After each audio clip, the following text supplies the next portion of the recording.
We are following a developing story out of Washington right now, where House Speaker Nancy Pelosi is expected to announce a formal impeachment inquiry of President Trump.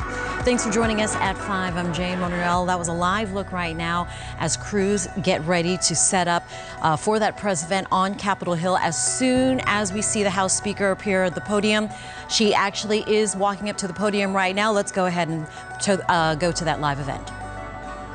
On that day, the Intelligence Community Inspector General formally notified the Congress that the administration was forbidding him from turning over a whistleblower complaint on Constitution Day. This is a violation of law. Shortly thereafter, press reports began to break of a phone call by the President of the United States calling upon a foreign power to intervene in his election. Opioid-related deaths are up by more constitutional responsibilities. The facts are these. The Intelligence Community Inspector General, who was appointed by President Trump, determined that the complaint is both of urgent concern and credible. And its disclosure, he went on to say, relates to one of the most significant and important of the Director of National Intelligence's responsibility to the American people. On Thursday, the Inspector General testified before the House Intelligence Committee, stating that the acting Director of National Intelligence blocked him from disclosing the whistleblower complaint. This is a violation of law. The law is unequivocal. The DNI staff, it says the DNI, Director of National Intelligence, shall provide Congress the full whistleblower complaint. For more than 25 years, I've served on the Intelligence Committee as a member, as the ranking member, as part of the Gang of Four, even before I was in the leadership. I was there when we created the Office of the Director of National Intelligence. That did not exist before 2004. I was there even earlier in the 90s when we wrote the whistleblower laws and continue to write them to improve them, to ensure the security of our intelligence and the safety of our whistleblowers. I know what their purpose was, and we proceeded with balance and caution as we wrote the laws. I can say with authority the Trump administration's actions undermine both our national security and our intelligence and our protections of the whistleblowers, more than both. Actions of the whistleblowers, more than both. This Thursday, the acting DNI will appear before the House Intelligence Committee. At that time, he must turn over the whistleblower's full complaint to the committee. He will have to choose whether to break the law or honor his responsibility to the Constitution. On the final day of the Constitutional Convention in 1787, when our Constitution was adopted, Americans gathered on the steps of Independence Hall to wait the news of the government our founders had crafted. They asked Benjamin Franklin, "What do we have, a republic or a monarchy?" Franklin replied, "A republic if you can keep it." Our responsibility is to keep it. Our republic endures because of the wisdom of our Constitution, enshrined in 3 co-equal branches of government, serving as checks and balances on each other.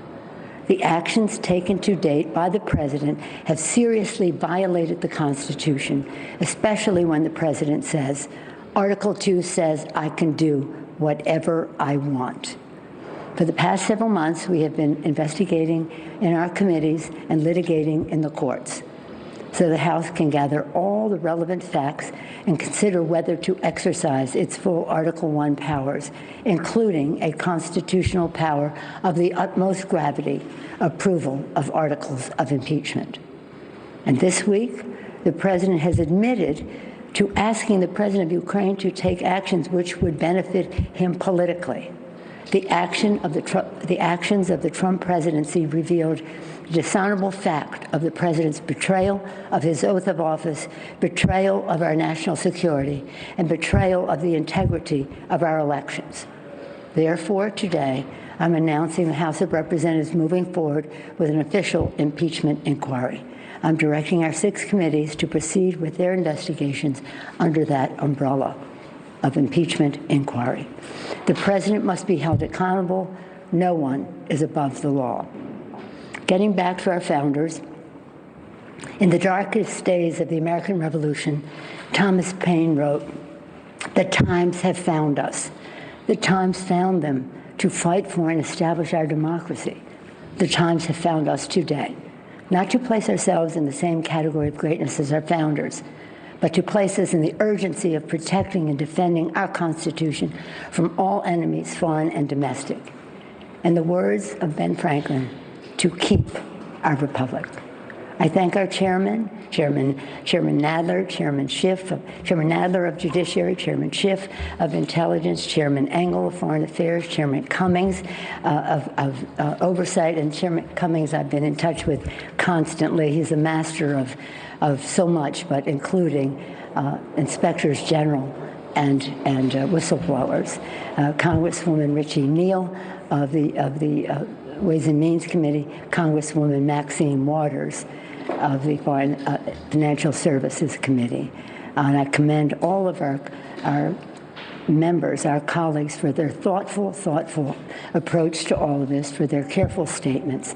God bless them, and God bless America. Thank you all. Madam Speaker, never before has the President been convicted by the Senate. What does this accomplish if the Senate doesn't convict? A live announcement from House Speaker Nancy Pelosi amid reports that President Trump may have pressured a foreign leader, the president of Ukraine, into investigating former president and potential presidential candidate and campaign rival Joe Biden and his family. So the official impeachment inquiry from Nancy Pelosi right there live at 5 o'clock. All right.